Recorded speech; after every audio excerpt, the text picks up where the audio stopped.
En Géorgie, le président Shevardnadze a démissionné, une révolution en douceur. Ce soir, Tbilissi, la capitale, est en liesse. L'opposition a réussi son coup de force. Une élection présidentielle sera organisée sous 45 jours. C'est la présidente du Parlement qui assure l'intérim. Jean-Pierre Raffarin, invité de Jean-Pierre Elkabbach sur Europe 1, a annoncé un plan pour la croissance pour l'emploi. Il maintient l'augmentation du tabac en janvier prochain. Le Premier ministre ne fait pas d'une loi sur la laïcité un préalable. Première journée nationale en France de la trisomie, une maladie génétique qui touche 60 000 personnes. Nombreuses opérations de sensibilisation dans les villes de France pour faire en sorte que ces enfants partagent au mieux notre quotidien. Dans la lutte contre le terrorisme, la France dispose d'unités spéciales, l'élite de l'élite. Nous avons pu les suivre à l'entraînement. Une force de frappe avec comme domaine de prédilection la nuit. Et puis l'événement cinématographique d'avant Noël, Le Monde de Nemo, le petit poisson clown, nouveau dessin animé qui a battu tous les records aux États-Unis et détrôné le Roi Lion. Le public français devrait mordre à l'hameçon. Madame, Monsieur, bonsoir. Premier gros titre de l'actualité de ce dimanche. En Géorgie, le pouvoir est passé aux mains de l'opposition, sans violence, sans heurts ni effusion de sang, une révolution en douceur.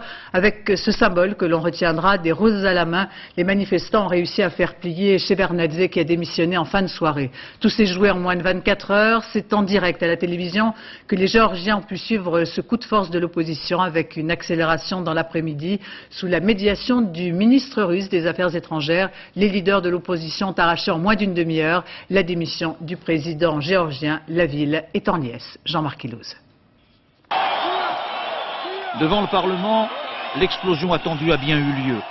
Mais c'est la joie et non la guerre civile qui était ce soir au rendez-vous de l'histoire à Tbilissi, la capitale de la Géorgie.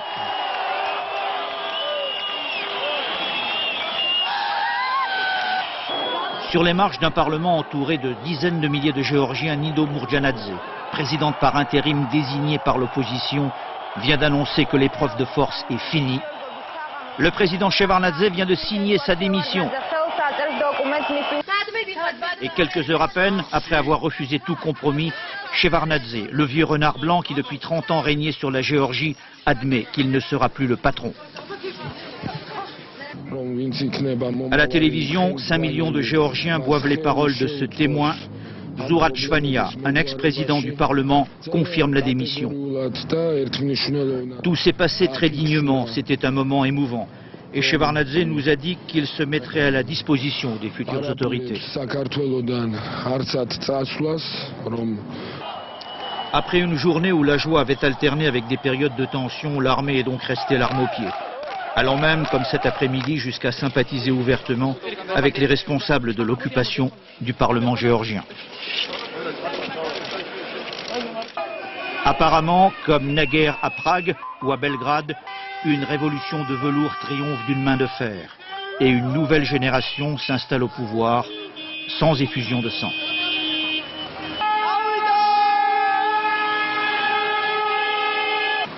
Le mérite en reviendra largement à Igor Ivanov, ministre russe des Affaires étrangères, accouru dans la nuit pour jouer les pompiers dans un pays où les Russes passent traditionnellement pour des incendiaires.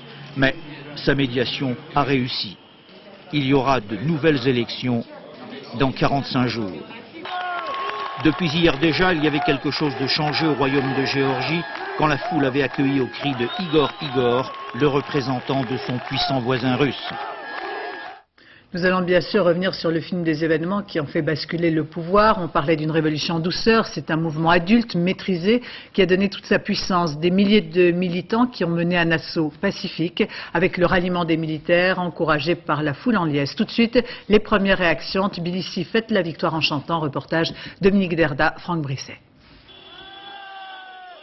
Scène de liesse dans les rues de Tbilissi. La nouvelle vient tout juste d'être annoncée par haut-parleur. Après 3 semaines de bras de fer avec l'opposition géorgienne, Edouard Shevardnadze vient enfin de démissionner. Aux abords du Parlement, l'heure est à la fête et au soulagement. Aujourd'hui, c'en est fini de la dictature en Géorgie. Aujourd'hui, les gens ont compris qu'ensemble, ils pouvaient être forts. Ce sont les gens qui font la loi désormais et plus Shevardnadze. On a gagné, on l'a finalement obtenu, cette démocratie. On est tous très contents. Tous, peut-être pas. Mais eux, ce soir, ne boudent pas leur plaisir.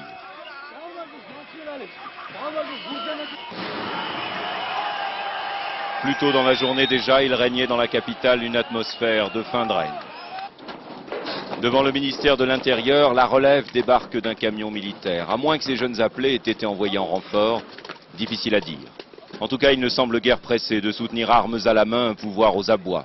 La forteresse d'ailleurs est déjà bien défendue sur les balcons, sur les toits des membres des forces spéciales.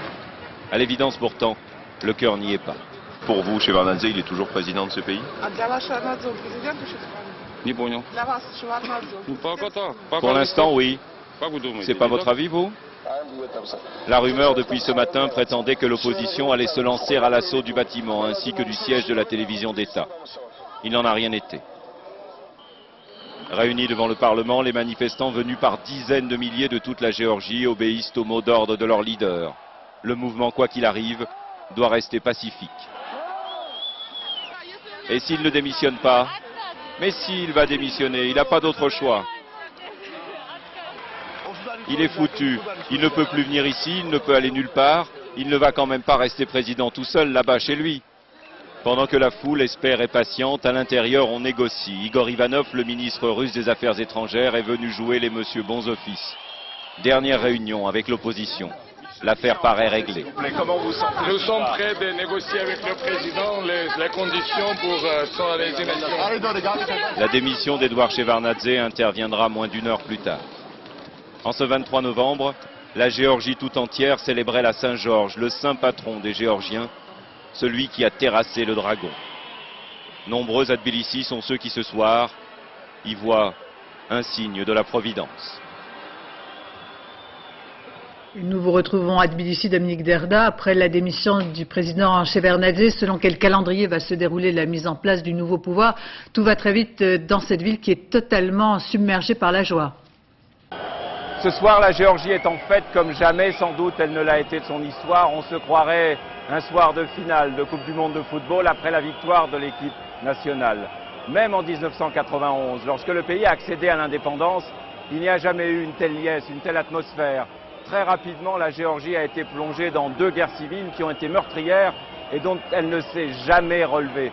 Edouard Shevardnadze, au cours des 10 années qu'il a passé au pouvoir, n'a jamais su ni redresser l'économie, ni lutter réellement contre la corruption qui frappait son entourage le plus proche. Et c'est surtout cela que lui reprochaient ses concitoyens. Ce qui frappe ce soir ici, c'est que cette nouvelle page de l'histoire géorgienne se soit écrite sans qu'aucune goutte de sang n'ait été versée. Et cela montre la maîtrise que ces mouvements d'opposition ont réussi à garder sur les événements au cours des 3 semaines passées.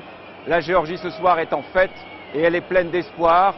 Elle espère qu'enfin son histoire s'écrive non plus dans le sang et la violence, mais de façon pacifique. À New York, les attentats du 11 septembre ont totalement détruit la gare du World Trade Center, d'où partaient les trains de banlieue. Un peu plus de 2 ans après, une nouvelle station a été reconstruite et inaugurée aujourd'hui. Une étape symbolique, une page en effet est tournée. C'est tout un quartier qui recommence à vivre. Pascal Golomer. C'était la dernière rame à avoir quitté le World Trade Center avant que les tours ne s'effondrent. Elle est la première aujourd'hui à entrer dans la toute nouvelle gare pour l'inauguration officielle. 16 mois de travaux au lieu des 30 prévus à l'origine. Tout le monde voulait au plus vite prouver que le quartier renaît. Le long de la station, lui, n'a pas changé. C'est la réalisation d'un projet extraordinaire. Qu'ils aient réussi à faire ça en si peu de temps, c'est incroyable étant donné les dégâts. Pour moi, ce premier voyage était émouvant. Ces images de trains écrasés sous les décombres, personne ne les oubliera. Ce qu'on ignore parfois, c'est que l'eau de la rivière toute proche avait aussi envahi les tunnels et que tous les sous-sols avaient été détruits. Plus de 60 000 personnes utilisaient cette gare chaque jour. La nouvelle n'en accueillera que 20 à 30 000 dans un premier temps, mais elle n'est que provisoire, avant que tout le quartier ne soit reconstruit dans les 10 prochaines années. Cette semaine, les 8 projets finalistes, parmi plus de 5000 candidats pour le futur monument du souvenir, ont été présentés au public. Le lauréat sera sélectionné à la fin de l'année, après de longs débats parmi les New-Yorkais, bien sûr, comme tous ceux qui concernent l'avenir du site. Avec cette gare, les ingénieurs ont prouvé qu'ils étaient capables de reconstruire très vite. Encore faut-il que les architectes, les promoteurs et toutes les autorités se mettent d'accord sur le plan d'aménagement final. Et ça, c'est une autre affaire. En France, les buralistes se préparent à manifester demain dans les rues de la capitale. Ils veulent faire pression sur le gouvernement pour éviter la nouvelle hausse prévue début janvier. Ils risquent d'être déçus. Jean-Pierre Raffarin, il y a quelques instants, a confirmé une prochaine augmentation des prix des cigarettes. Céline Crespi, Karine Azaleh. Banderoles et slogans, dans ce bureau de tabac du Gard, tout le monde est prêt pour rejoindre la manifestation prévue demain à Paris. Parce qu'il ne faut pas oublier quand même qu'il y a des buralistes qui ne sont jamais montés à Paris, des buralistes qui n'ont jamais pris le métro, il est hors de question de les laisser à l'aventure. Ils disent non à l'augmentation de 20% du prix des cigarettes prévue en janvier, car pour eux, la dernière hausse les a déjà suffisamment pénalisés. Tous les jours, nous avons entre 10 et 30% de baisse de notre chiffre d'affaires au tabac, de baisse également de nos autres activités annexes et de la fréquentation. Pour eux, faire passer le paquet à plus de 5 € en janvier va signer l'arrêt de mort de plus de 5000 buralistes. Et la rallonge consentie par le gouvernement, en plus des 130 millions d'euros déjà accordés, n'y changera rien. Les aides que le gouvernement va nous apporter dans les mois qui viennent, qui vont dans le bon sens, et j'ai dit d'ailleurs à M. Raffarin que ça allait dans le bon sens, ça va notamment permettre à certains de nos collègues frontaliers de sortir la tête de l'eau. Mais si on maintient cette augmentation en janvier, ça va annihiler totalement les effets de ces mesures. Parmi les 15 à 18 000 buralistes attendus demain à la manifestation, certains politiques s'inviteront. Halte à la récupération politique, disent les buralistes. André Santini, lui, sera bel et bien dans le cortège. Nous voulons que le gouvernement qui a commencé à réfléchir, on lâche des choses.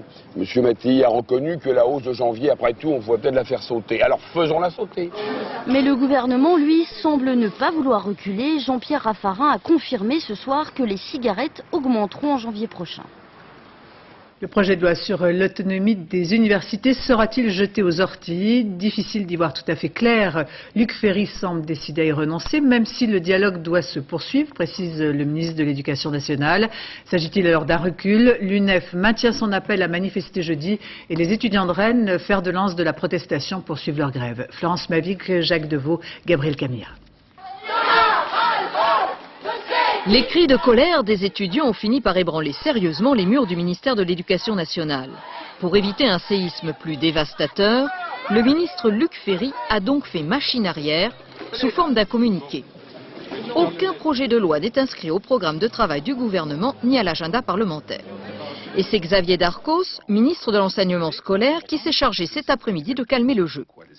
Il s'est agi plutôt d'une forme d'incompréhension, de tension qui a commencé à naître dans les milieux de nos étudiants en particulier et qui ont fait qu'on s'est rendu compte qu'il fallait mieux expliquer les choses. Exit donc le projet d'autonomie des universités. Ni privatisation ni régionalisation n'étaient prévus, a rappelé le ministère de l'Éducation. Cette volte-face ne rassure pas pour autant les syndicats étudiants. On se demande vraiment ce qu'il en est. On a l'impression qu'on nous fait des blagues. Un jour, on maintient le projet, un jour, on l'ajourne, un jour, il est reporté ou abandonné. Enfin, on voudrait avoir une clarification. On a l'impression que c'est un peu la cacophonie générale. Car si Luc Ferry cède sur un point, il ne renonce pas sur un autre, l'harmonisation européenne des diplômes. Un thème qui suscite aussi la colère des étudiants. Jeudi, une nouvelle journée d'action nationale est prévue. La contestation étudiante touche 17 universités sur 84. La politique de ce dimanche essentiellement consacrée aux déclarations de Jean-Pierre Raffarin. Le Premier ministre, en panne dans les sondages, a souhaité clarifier les priorités de son gouvernement pour l'année à venir. Le Premier ministre est revenu sur chacun des dossiers en cours. Concernant la laïcité à l'école, il ne fait pas de la loi un préalable. Concernant la croissance, Jean-Pierre Raffarin se dit confiant. Confiant également dans la bataille des régionales face au Front National. Morceau choisi de cette interview réalisée il y a quelques instants par Jean-Pierre Elkabbach sur Europe 1. Françoise David, Bernard Connor. Panne de la croissance, hausse du chômage, déprime des ménages, colère des buralistes, grogne des étudiants et en prime, chute dans les sondages. Jean-Pierre Raffarin a donc jugé qu'il était temps de reprendre la parole. Pour annoncer tout d'abord une bonne nouvelle, le retour de la croissance en 2004. De 1,7 à 2% a assuré le Premier ministre, en annonçant en outre un plan pour la croissance pour l'emploi et la poursuite en 2005 de la baisse des impôts. Jean-Pierre Raffarin a par ailleurs évoqué les grands débats qui traversent la société française. Ainsi, le Premier ministre propose un code de la laïcité. Je ne crois pas que l'appel à la loi suffise. Je pense que la loi sera utile, mais la loi viendra en conclusion d'une réflexion pour faire respecter une règle qui est une règle de neutralité, mais aussi une règle de tolérance. Des étudiants sont dans la rue, Jean-Pierre Raffarin veut les rassurer. Je crois qu'il faut que nous travaillions par le dialogue social à ce qu'il y ait dans ce pays un consensus pour que nous puissions garantir tous les partenaires de l'université qu'il n'y aura ni privatisation ni marchandisation. Et s'il confirme une nouvelle hausse du tabac en janvier prochain, le Premier ministre assure les buralistes de sa compréhension. Oui à l'augmentation au 1er janvier, comme je l'ai dit, parce que c'est le seuil de dissuasion, mais oui aussi à un contrat d'avenir avec les buralistes.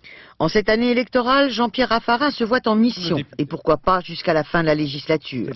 Nicolas Sarkozy affiche ses ambitions présidentielles, le Premier ministre tempère un peu ses ardeurs. Que l'assassin présumé, ce que je lui dis à lui comme aux autres, c'est que la réussite n'est pas solitaire, que l'intérieur a besoin de la justice. Et donc moi je suis là pour que tout le monde travaille ensemble. Enfin, chef de la majorité parlementaire, Jean-Pierre Raffarin appelle à un accord UDF-UMP pour les élections régionales afin de faire barrage au Front National. Sans attendre les propos du Premier ministre, le maire de Paris, invité de Radio J à la mi-journée, s'en est pris violemment au gouvernement qui n'est, je cite, ni efficace, ni courageux, ni juste. Bertrand Delanoë, par ailleurs, a commenté les prises de parole sur le devant de la scène de Laurent Fabius et de Dominique Strauss-Kahn. En ces termes, il parle de Laurent et de Dominique. Nous écoutons le maire de Paris. Je dis à 4 ans des élections, et dans l'état où se trouve la démocratie française, où se trouve la droite, où se trouve le PS, franchement, il y a mieux à faire que de faire un calcul, une analyse, une stratégie très personnelle. Mais honnêtement, toutes les idées qu'apportent, que ce soit Dominique comme Laurent, et ils en apportent, moi je les trouve très utiles à notre vie collective. Je dis, ne nous trompons pas d'urgence. Compte à rebours pour le dossier exécutif Life, c'est demain qu'un accord avec la justice américaine pourrait intervenir au terme d'un long feuilleton financier judiciaire aux contours très compliqués. Un règlement à l'amiable serait la meilleure hypothèse avec comme enjeu éviter un procès au pénal contre le Crédit Lyonnais et les protagonistes de cette affaire que nous explique Vincent Fourcade. Le Crédit Lyonnais à nouveau sur le devant de la scène et cette fois c'est aux États-Unis que cela se passe. Le Lyonnais soupçonné d'avoir illégalement mis la main il y a une dizaine d'années sur Executive Life, une compagnie d'assurance américaine. Pour éviter un procès pénal long et hasardeux, il reste à la France moins de 24 heures pour trouver un arrangement avec la justice californienne. Un accord à l'amiable souhaité au plus haut niveau de l'État. Au nom des intérêts financiers de l'État, le gouvernement continuera à rechercher activement un accord qui soit cette fois définitif avec les autorités américaines.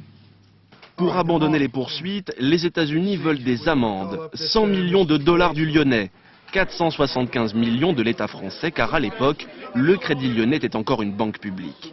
En échange, la France souhaiterait que cet accord dédouane de grands patrons impliqués dans le dossier.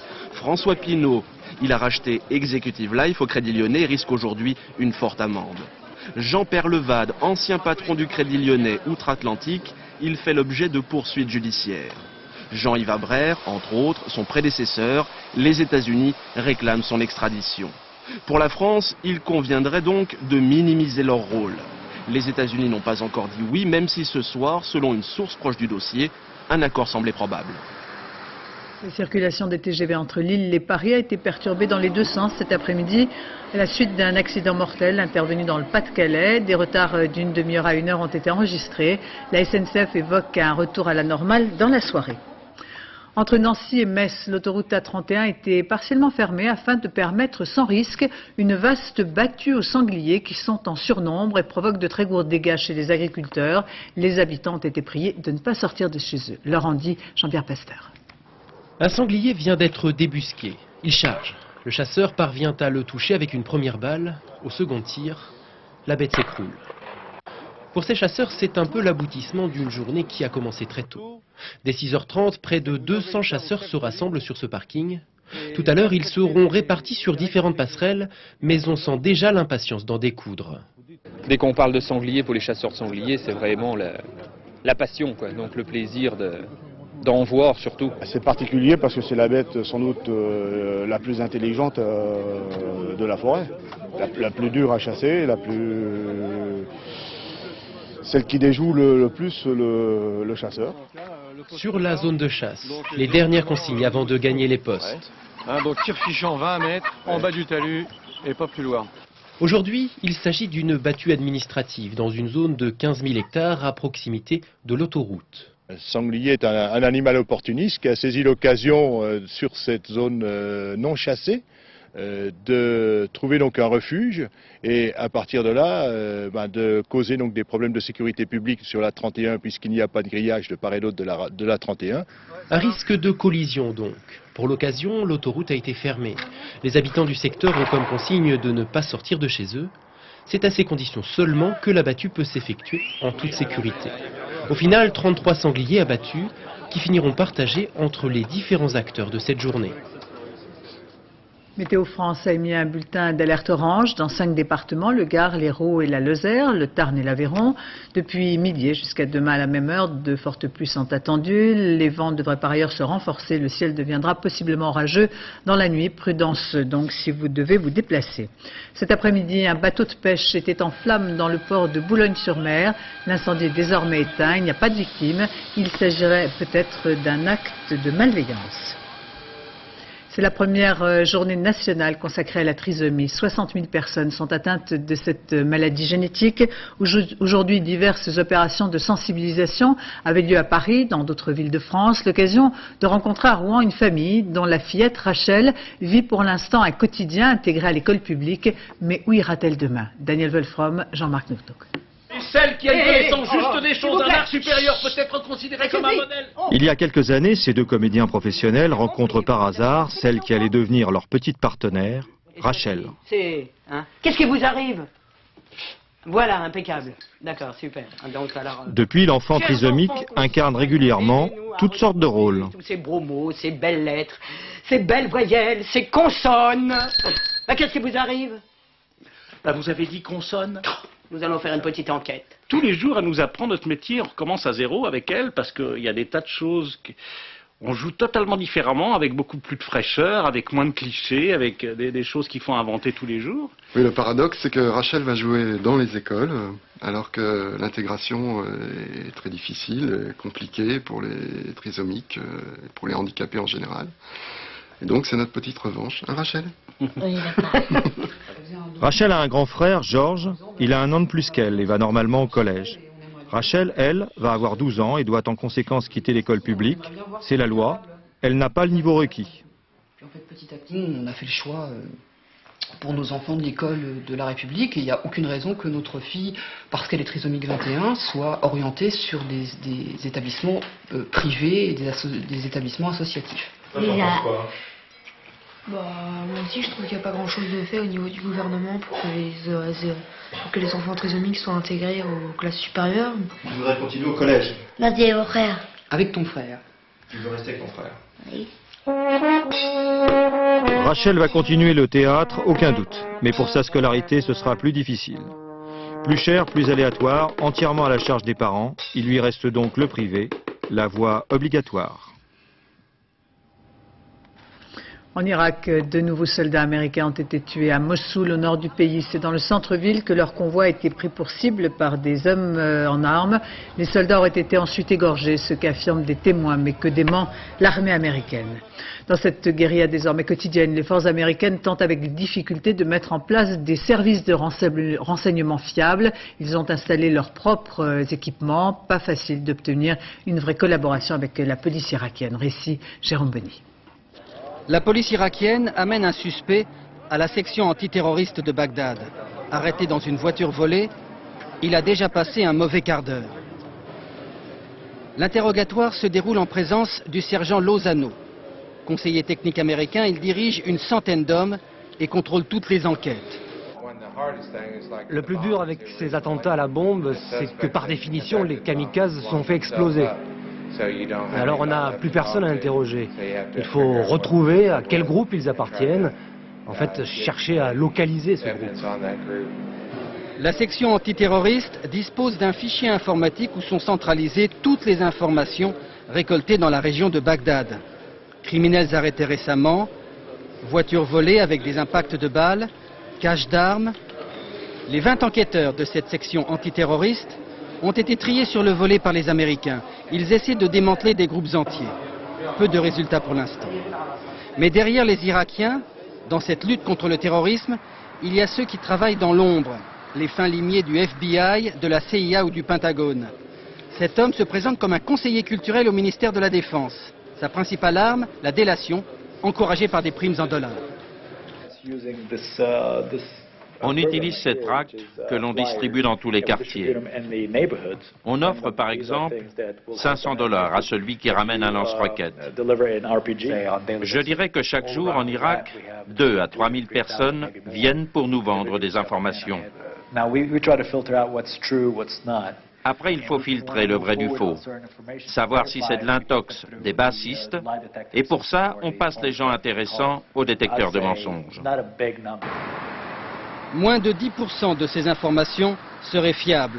Pas de quoi juguler la vague d'attentats terroristes et d'attaques contre les forces de la coalition. Jean-Pierre Raffarin déclarait en fin de soirée qu'il n'y a pas aujourd'hui de menace spécifique pour la France en matière de terrorisme. Pour parer à toute forme d'attaque, notre pays dispose d'une unité d'élite, les forces spéciales, qui pour la première fois ont accepté d'être filmées dans leur centre d'entraînement. Thierry Curtet. Présents partout et pourtant invisibles. Ces 3 hommes mettent parfois plusieurs jours pour approcher leur objectif. À moins de 1000 mètres de la cible, ils dirigent maintenant le feu des Mirage 2000. Dotés d'un système laser, ils peuvent guider la bombe jusqu'à sa cible, disposant ainsi d'une puissance de feu sans limite. L'objectif atteint, ils repartent comme ils sont venus, en toute discrétion, en autonomie complète. Les forces spéciales françaises, 3500 hommes, ne reçoivent d'ordre que du chef d'état-major des armées, donc du président de la République. S'ils opèrent toujours en uniforme, ils restent anonymes. Dans le sud-ouest, près de Pau, leur centre d'entraînement le plus moderne. Extérieur, intérieur, ici tout est prétexte à exercice.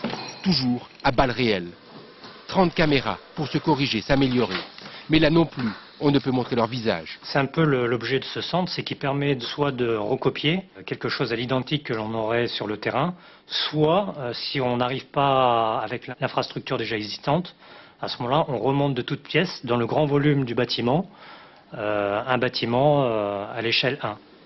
Ainsi, à l'intérieur, un hôtel, une maison, un immeuble sont reproduits en grandeur réelle. Rien n'est improvisé. On peut recréer entièrement le théâtre d'une future mission.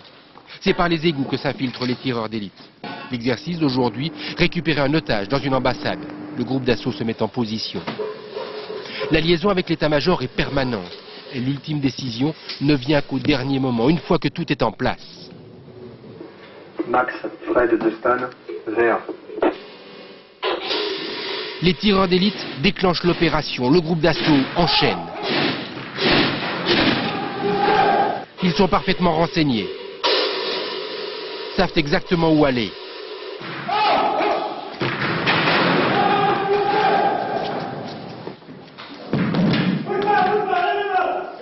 L'otage repéré, il est d'abord considéré comme un danger potentiel. S'il panique, il peut tout faire échouer. Il est donc menotté avant d'être évacué.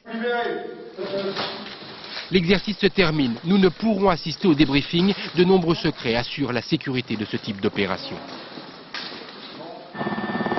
Ce soir, vol de nuit. C'est le domaine de prédilection des forces spéciales. Le noir le plus complet abrite 80% de leurs opérations, qu'elles soient de renseignement ou d'actions plus brutales. Seules les têtes bien faites entrent dans ces unités d'élite. En général, pas avant 26 ou 27 ans. Dans l'obscurité, tout est modifié. Ravitailler un hélicoptère ne tolère aucune approximation. L'entraînement est donc permanent, toujours dans le secret. Le secret, un véritable dogme. Voici par exemple la seule photo attestant de la présence de 150 commandos français en Afghanistan.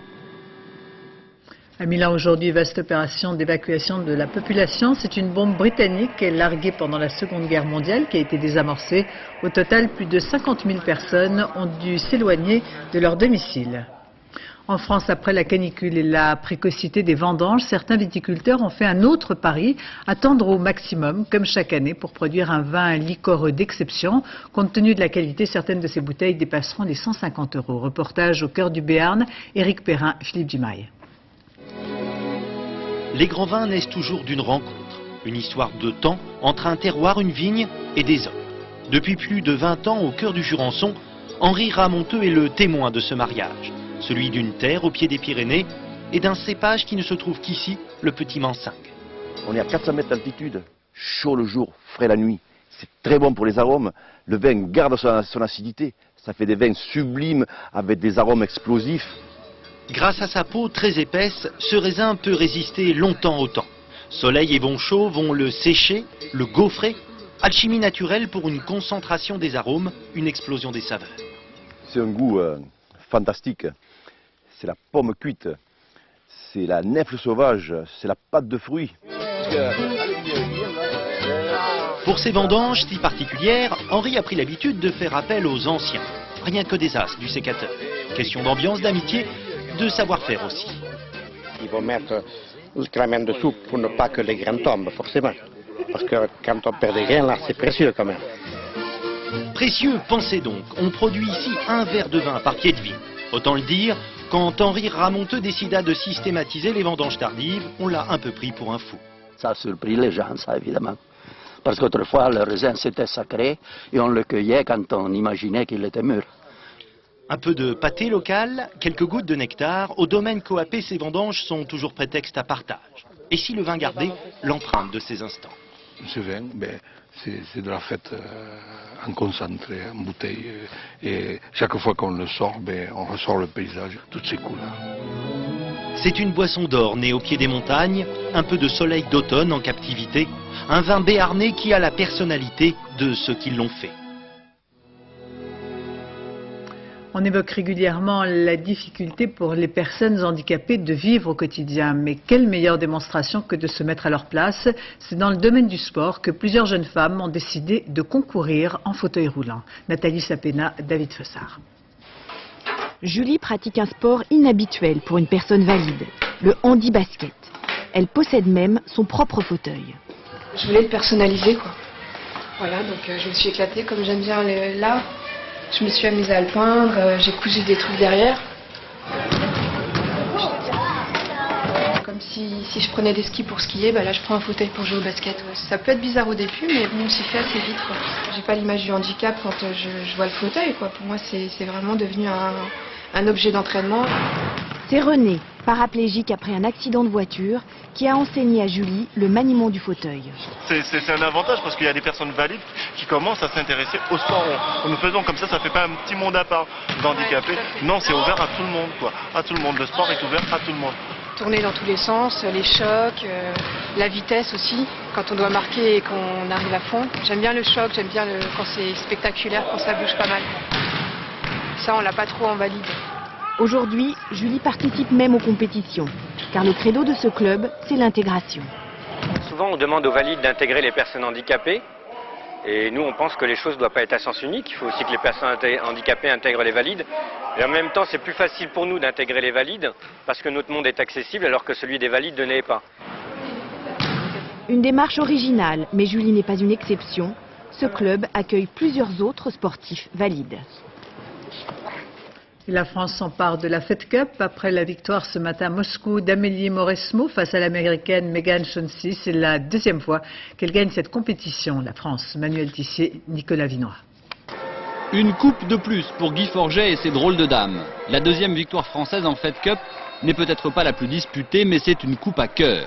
Le cœur énorme d'Amélie Mauresmo. La Française a gagné tous ses matchs, dont ce dernier décisif en finale contre l'américaine Shaughnessy. Même si, en l'absence des sœurs Williams et de Capriati, c'était une Amérique sans génie, Mauresmo a balayé la concurrence.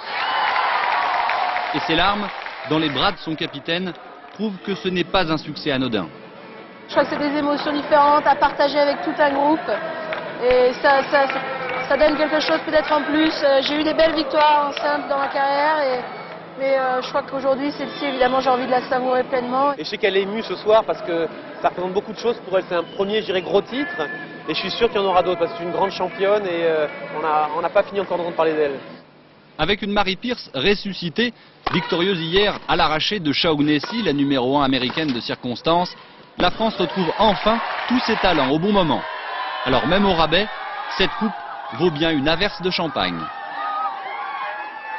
Et puis aujourd'hui à Drouot, le maillot de Zinedine Zidane a été mis aux enchères à l'occasion d'une vente d'objets cultes de l'histoire du sport.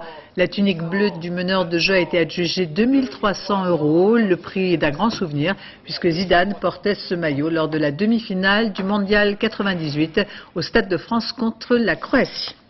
L'événement cinématographique d'avant Noël, Le Monde de Nemo, le petit poisson clown, nouveau dessin animé qui a battu tous les records aux États-Unis et détrôné le Roi Lion. Le public français devrait mordre à l'hameçon de ce film né de l'union entre les studios Pixar et Disney. Reportage Marie Joshua. Bien, en ma qualité de président, je déclare la séance ouverte. Le thème de cette séance était « J'invite un ami poisson ». Des requins mangeurs de poissons anonymes, une dorade bleue amnésique. Et toi, Tioumi? Le père de Nemo, un poisson clown craintif. On vérifie avant de sortir que la voie est libre. On sort et on rentre. Vous avez là une idée du bestiaire totalement givré de cette odyssée aquatique signée Pixar, coproduite par Disney.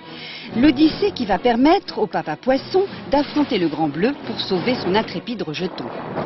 Des créatures si attachantes qu'on oublie qu'elles ont été créées sur ordinateur. Et c'est là le secret des studios Pixar de la Silicon Valley, la décontraction des 700 graphistes ex-hippies reconvertis au numérique. On est une bande, comme un groupe de rock. Même si le producteur John Lasseter est le leader, on a tout appris ensemble.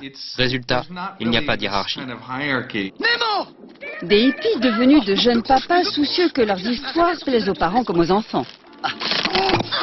Je me rappelle toujours de ce que l'on m'a enseigné. Ce n'est pas la technologie qui distrait un public, c'est la manière dont on l'utilise et c'est surtout l'histoire que l'on raconte. Ça se trouve, elle a rien mangé depuis 15 jours. T'inquiète pas, les baleines ne mangent pas de poisson, elles mangent du krill. Regarde, du krill. Disney Pixar, une association en or à part égale. 500 millions de dollars de recettes mondiales avec le monde de Nemo. Une aubaine pour Disney, dont le dernier dessin animé a fait un four. Et la tentation pour Pixar de voler à 100% de ses propres ailes. S'ils se séparent, ils vont perdre l'apport de tout l'environnement Disney. Un grand avantage pour Pixar. Disney vend leurs produits dérivés et leurs films dans le monde entier. On connaît tous l'impact que Disney a sur le public familial. Vous savez pas où est mon père? Ce qui est certain, c'est qu'avant d'intégrer Pixar, réalisateurs et producteurs ont tous barboté dans l'aquarium Disney. Et ce petit Nemo a décidément un faux air de Bambi. Tu viens de chez qui? Moi, je viens de l'océan. Ah, de l'océan! De l'océan! Ainsi se termine ce journal. Dans un instant, la météo Nathalie Riouet. 20h55, KO avec Catherine Froux et Vincent Lindon. Minute 30, le dernier journal Jean-Claude Renaud. Demain à 7h40, dans les 4 vérités, Françoise Laborde recevra Fadela Marin, présidente de l'association Ni pute ni soumise. 13h, le journal Daniel Bilalian. 20h, David Pujadas. En deuxième partie de soirée, complément d'enquête, Benoît Duquesne consacre son émission nucléaire. Je vous remercie de votre attention. Excellente fin de soirée sur France 2. On se quitte avec ces images en Géorgie d'une ville en liesse. Tbilissi, la capitale, fête la démission du président Shevardnadze. Il vient tout juste de quitter la capitale à bord de son avion présidentiel pour une destination inconnue.